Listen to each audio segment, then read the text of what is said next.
আচ্ছা, আমরা কেউ কথা বলবো না কেউ। আমি আমার মতো করে কথা বলি। একটু লাউডলি বলো ভাই। আমি অ্যারেস্ট হয়েছি 5ই এপ্রিল। আমি যে কটা মামলা আমার হয়েছে, প্রতিটা মামলার সময় আমি দেশের বাইরে, একের পরে এক মামলা। আসলে আমি দেশের বাইরে ভিসায় গেছি ট্রিটমেন্টে, আমি দেশে আবার ব্যাক আসছি। আমি যদি কোনো অন্যায় কাজ করতাম তাহলে তো আমি দেশে ব্যাক আসতাম না। আমি ভিসা শো করেছি, আমার ভিসা শো করার পরেও আমার মামলাগুলো হয়নি। আমার স্ত্রী জামিন করানোর জন্য কোর্টের এই দুয়ার সেই দুয়ার বিভিন্ন জায়গায় দৌড়াতে হাঁপায় গেছে। আমার স্ত্রী অনেক হতাশাগ্রস্ত ছিল। আজকে একটা জিনিস দেখেন, আমি জেলের ভিতরে, আমি আওয়ামী লীগ করি, আমি ছাত্রলীগের একজন নগণ্য কর্মী হয়ে আমি জেলে গেছি। আমার 3টে মাস সেলে রাখা হয়েছে, সেলবন্দি। এবং আমার 3টা মাস, আমি তো রাষ্ট্রের নাগরিক, আমি তো ফোন কল সরকারের কাছে পাই, প্রতিটা আসামি এই ফোন কল পেয়ে থাকে। আমি তো সেই ফোন কল পাইনি। আজকে যদি আমি ফোন কলটা পাতাম, আমার স্ত্রীকে সান্ত্বনা তো আমি দিতে পারতাম। এবং বাগেরহাটের জেলায় আমার কাছে 5 লক্ষ টাকা দাবি করেছে, যদি বাগেরহাট থাকতে হয় 5 লক্ষ টাকা দিতে হবে।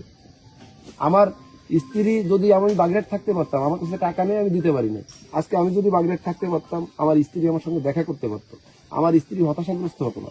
আমাকে যখন বারবার যশোর কারাগারে দিয়ে দিচ্ছে, যশোর কারাগারে দেওয়ার কারণে আমার স্ত্রী মনে করেছে যে আমি মনে আর কোনোদিনই ছাড়া পাবো না। আর আমি মনে করি এটা পরিকল্পিতভাবে হত্যা, এটার সুষ্ঠু তদন্ত চাই। আর একটা মেসেজ, এটা আপনাদের মাধ্যমে সবাইকে বলতে চাই যে এই জেলার, আপনারা এই জেলারের ব্যাপারে কি লিখবেন না লিখবেন এটা বিবেচনা করে আপনারা একটু দেখবেন। যদি অন্যায় করে থাকে, বাগেরহাটের জেলার যদি অন্যায় করে থাকে, অবশ্যই আপনারা এর বিরুদ্ধে ব্যবস্থা নেওয়ার জন্য আপনারা চেষ্টা করবেন। আর একটা মেসেজ দিতে চাই যে 24-এর আন্দোলনটা হয়েছে রাষ্ট্র কাঠামো পরিবর্তনের জন্য। তাহলে আজকে রাষ্ট্র কাঠামো কোথায়?